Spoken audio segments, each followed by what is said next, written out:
అమ్మా, ఆకలిస్తుందమ్మా. నీ చేతి వంట తిని చాలా రోజులైంది.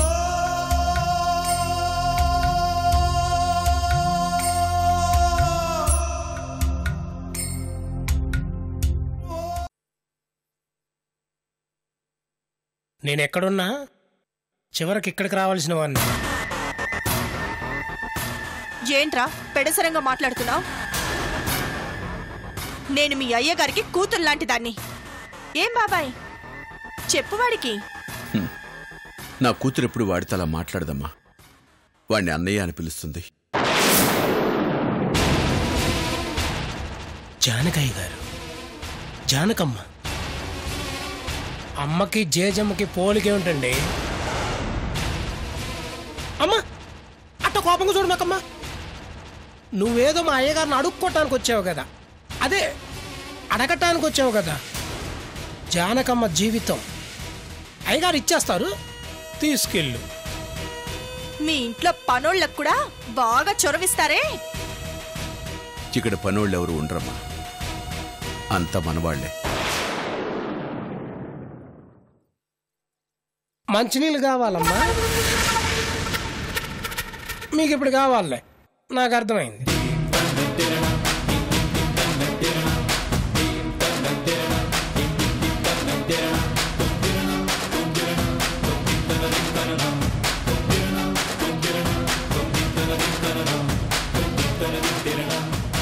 కాగితం తీసుకురావడానికి ఇంతసేపేంటి బాబాయ్? తీసుకొస్తుందిలే అమ్మా, ఎందుకు తొందరపడతావు? రాసిస్తానని చెప్పానుగా.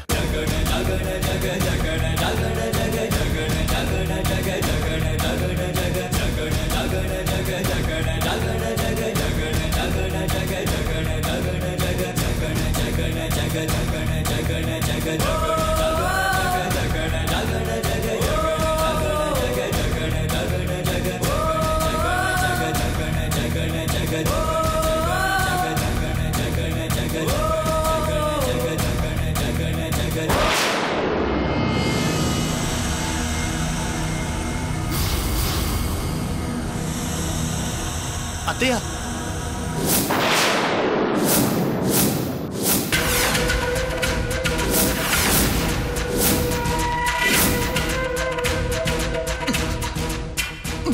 విజయ్ నువ్వేంటి ఇక్కడ? చెప్తాను అత్తయ్య, పదండి. విజయ్ మీ మావ ఇంట్లోనే ఉన్నారు, ఆ నందిని కూడా వచ్చింది. తెలిసే వచ్చాను అత్తయ్య, ఏం భయం లేదు. ఏంటి ఆ నందిని పేపర్స్ అడిగిందా? తీసుకెళ్ళివ్వండి.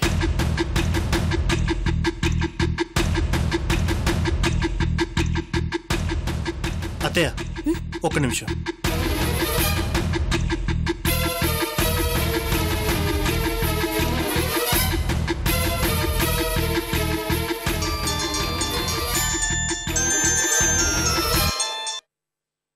మహేష్, పటాబి ఎక్కడున్నావు? ఇంటి దగ్గరే ఉన్నాను మహేష్. ఒకసారి అర్జెంటుగా ఫోన్ తీసుకెళ్ళి జానకి ఇవ్వు. అలాగే.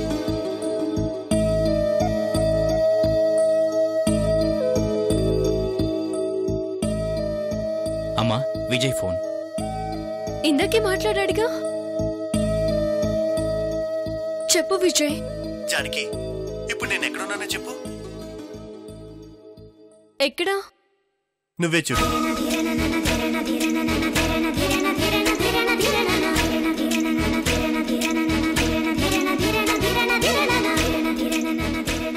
గుర్తుపట్టావా? అది మా నాన్న గది. అల్లుడి గారు మావగారి గదిలో ఉన్నాడు. నువ్వు మా ఇంటికి వెళ్ళావా? నేను చెప్తే నమ్మలేదుగా. ఇక్కడ ఏం జరుగుతుందో తెలుసా? నందిని మీ నాన్న కలిసి మన ఇద్దరం భార్యాభర్తలమని జడ్జి గారికి లెటర్ రాయిపోతున్నారు. తను తప్పుడు కేసు పెట్టిందని ఒప్పుకొని జడ్జి గారికి మీ నాన్నతో లెటర్ రాయించడానికి వచ్చింది. ఇందాక చెప్పానుగా నీకు. నిజమేనా? కావాలంటే ఇదిగో మీ మమ్మీ ఇక్కడే ఉంది. అవును జానకి, నిజమే. లేకపోతే విజయ్ ఎక్కడెందుకుంటాడు? ఏమీ కాదు, నాన్న ఇంట్లో ఉండుండరు. నాన్న లేని టైం చూసి విజయ్ ఇంట్లోకి వచ్చుంటాడు. నాన్నుంటే విజయ్కి అంత సీన్ లేదు. ఏంటి మీ నాన్న ఇంట్లో లేరా? పైగా నేను లేని టైం చూసొచ్చానా? ఇప్పుడు చూడు. మహేష్,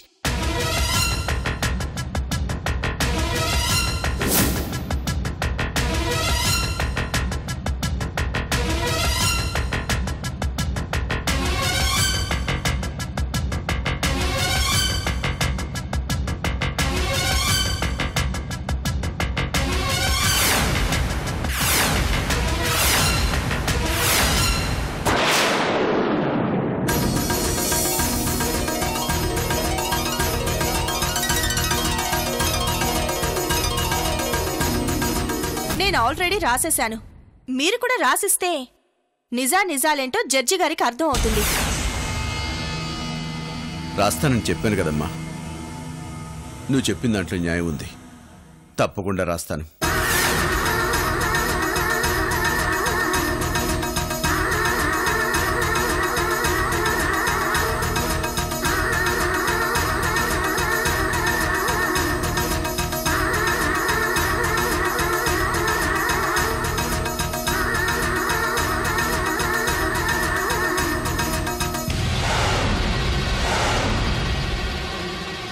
చూసావా జానకి, మన లెటర్ గురించే.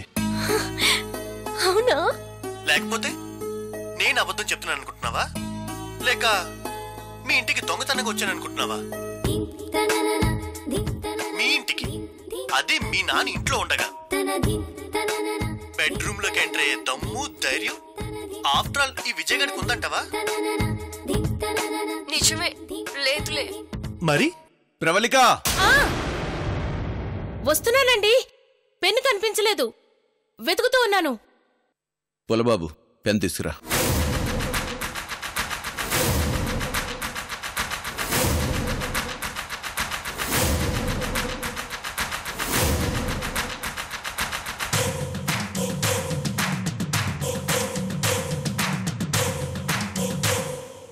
పెన్ నా దగ్గర ఉందిలే, పేపర్స్ తీసుకురా. అలాగే.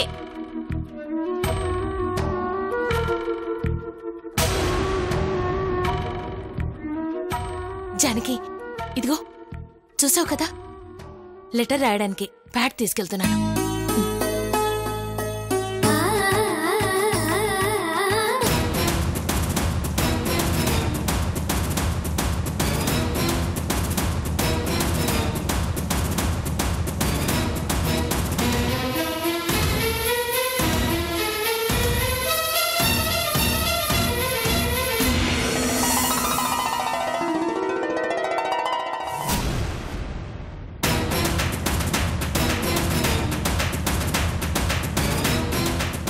మహారాజశ్రీ గౌరవనీయులైన జడ్జి గారికి వెంకటాపురం హరిశ్చంద్ర ప్రసాద్ రాయునది.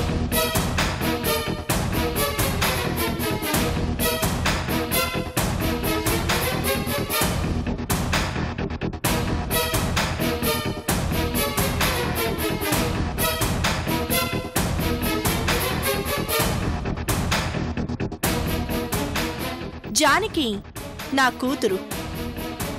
మహేష్ అనబడే విజయ్ జానకి భర్త.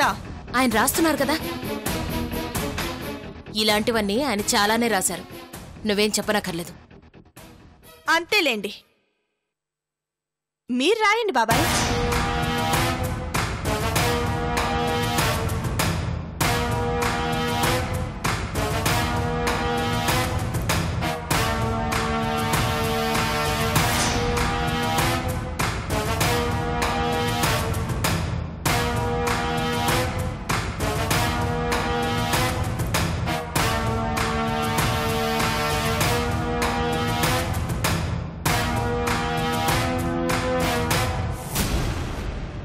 చూసావా, విన్నావా నందిని ఏమందో? తన నోటితో తనే విజయ్ జానకి భర్త అంది. మీ నాన్న కూడా అదే రాస్తున్నారు. చూస్తావా?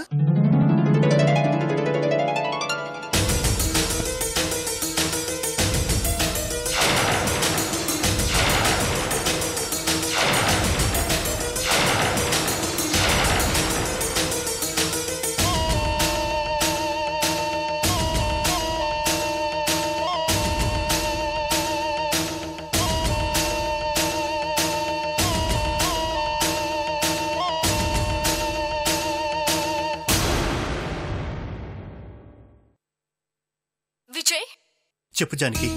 అది సరే, నువ్వేంటి ఇక్కడున్నావు? కిందకి వెళ్ళు. మా నాన్నతో కలిసి కూర్చోవచ్చు కదా, వెళ్ళు.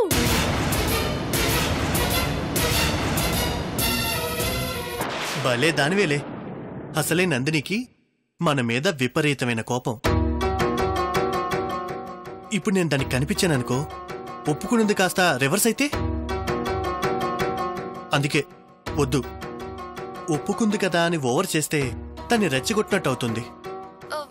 సర్లే విజయ్, నాకు మా నాన్నతో మాట్లాడాలనుంది. ఒకసారి ఫోన్ ఆయనకి ఇవ్వు. మీ నాన్నకి నీతో మాట్లాడాలని లేదు. ఏ, ఒప్పుకున్నాడు కదా? ఒప్పుకున్నాడు జానకి. నిన్ను నన్ను భార్యాభర్తలుగా ఒప్పుకున్నారు. కానీ కూతురుగా నీ మీద ఇంకా ఆయన కోపం పోలేదు. ఆయనకి చెప్పకుండా వచ్చేసావు కదా, కోపం. నీ మీద ప్రేమని కోపంగా చేసుకున్నారు. జానకి, నువ్వేం బాధపడకు, తీరిపోతుందిలే. ఇది కూడా తగ్గించేస్తాగా. ఇన్ని చేసిన వాణ్ణి ఆ పని చేయలేనా? మన బంధాన్ని ఒప్పుకున్న మనిషి ఆయన బంధాన్ని ఒప్పుకోడా? కాకపోతే కాస్త టైం పడుతుంది అంతే. ఇదంతా నమ్మలేకపోతున్నాను విజయ్. నిజాలు కదా, అంత తేలిగ్గా నమ్మరు. అదే అబద్ధాలైతే ఈజీగా నమ్మేస్తారు. ఆడవాళ్ళు కదా, అంతే.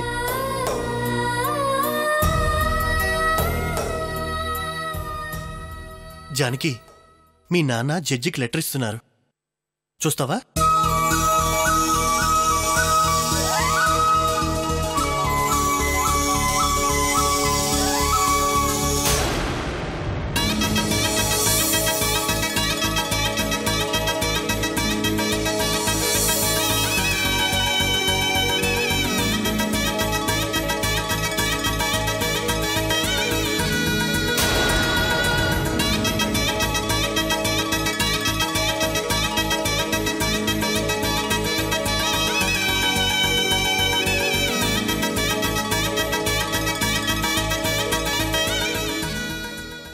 తీసుకో అమ్మా, తీసుకెళ్లి పోస్ట్ చేసే.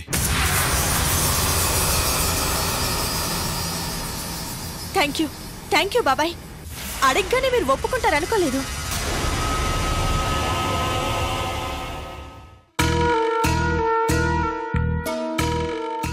చూసావా జానకి, నేను దాని మొగుణ్ణని మీ నాన్నగారు మాట ఇచ్చారు. అడగగానే ఎందుకు ఒప్పుకుంటారు? మాట మీద నిలబడే మనిషి కదా. అవును, మాట మీద నిలబడే మనిషి అడగగానే ఎందుకు ఒప్పుకుంటాడు?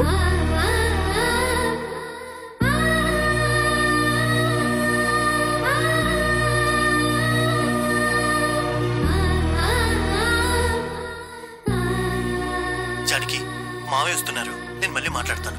విజయ్ ఆగు, మా నాన్నతో మాట్లాడు. మాట్లాడతాను, కానీ నువ్వు లైన్లో ఉంటే ఎలా? ఆయన కోపం కదా. నువ్వు కట్ చేయి, నేను మాట్లాడతాను.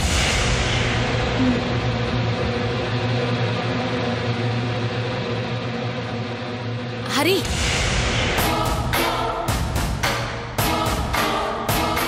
దాన్ని పంపించేసిరండి.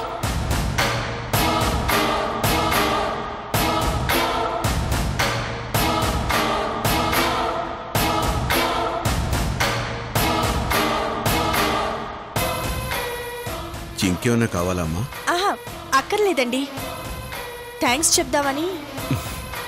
చెప్పావుగా, చాలు. అయ్యో, ఎన్నిసార్లు చెప్పినా తక్కువే. వస్తానండి. మళ్ళీ ఏమైనా అవసరమైతే వస్తానండి. పర్లేదమ్మా, నీకే అవసరం వచ్చినారా. ప్రస్తుతానికి బయలుదేరు. అన్నయ్య, వస్తాను. నువ్వు అలా పిలవకమ్మా, వినడానికి అదోలా ఉంది.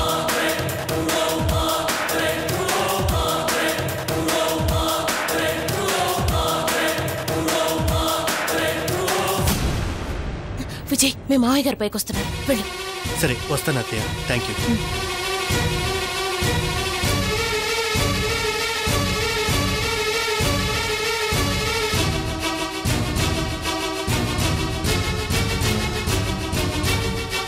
విజయ్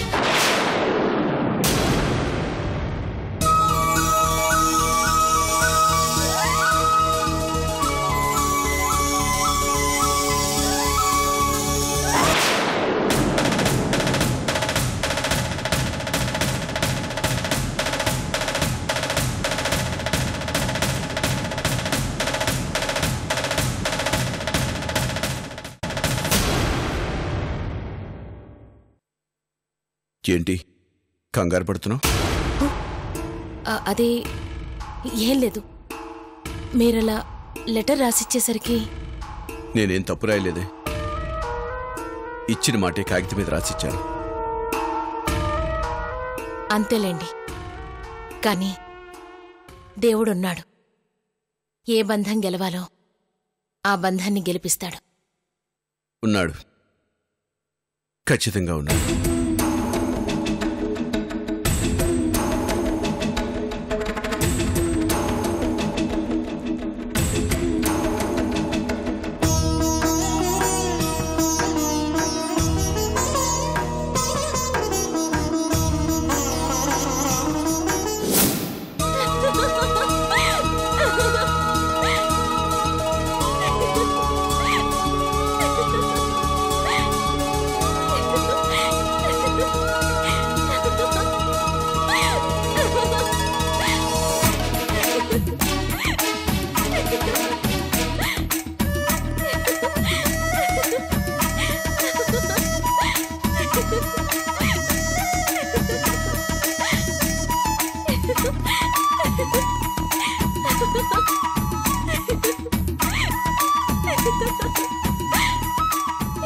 అమ్మా కూర్చోమ్మా.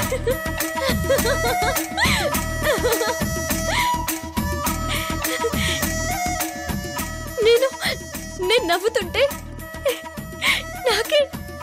నాకే కొత్తగా ఉందన్నయ్య. ఏంటలా చూస్తున్నావు? కొత్తగా కనిపిస్తున్నానా? నిజమే, నేను నాకే కొత్తగా కనిపిస్తుంటే నీకెందుకు కనిపించదు?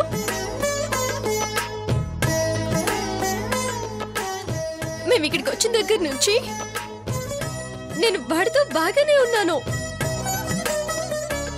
చిన్న చిన్న ఆశలు, కావలసినన్ని జ్ఞాపకాలు పోగేసుకుంటూ హ్యాపీగా ఉన్నాం అనుకుంటున్నావు కదూ?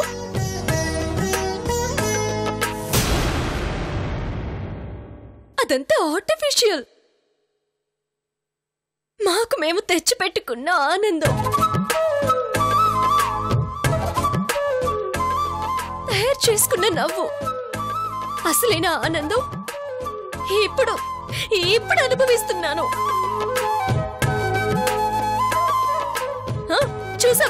చూసావా మా నాన్నని? చూసావా ఎలా ఉన్నారు? హరిశ్చంద్ర ప్రసాద్ రాజు, ఆయన బిడ్డను నేను.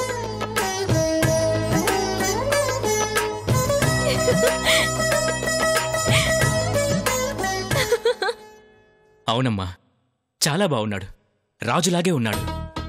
నువ్వు చెప్పింది నిజమే. నీది మీ నాన్నగారి పోలిక, మీ నాన్నది మీ నానమ్మ పోలికే అయి ఉంటుంది కదా కదా.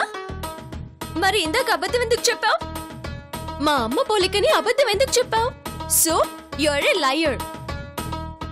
అయితే అబద్ధం చెప్పానని ఒప్పుకుంటున్నావా? ఒప్పుకుంటున్నానమ్మా. నీదంతా మీ నాన్నమ్మగారి పోలికే. మా నాన్న నేనంటే ప్రాణం ఆయనకి. నేను ఆయన మాట విన్నంతకాలం నాకే బాధ లేదన్నయ్యా.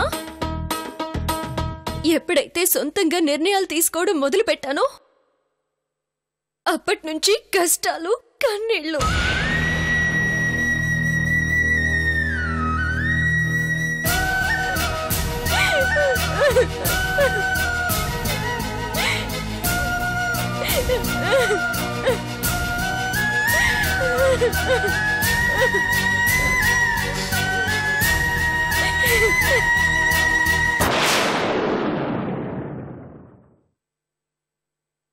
అలాంటి వాణ్ణి ఎలా నమ్మేవరా? పైగా తాగుబోతని నువ్వే చెప్పావు. డబ్బు మొత్తం ముందే ఎందుకిచ్చావు? అవసరం మంది, ఏం చేస్తాం? ఇంతకీ వాడేమంటున్నాడు మహేష్? ఇవ్వనంటున్నాడా? అసలు నేనెవరో తెలియదంటున్నాడు అత్తయ్య.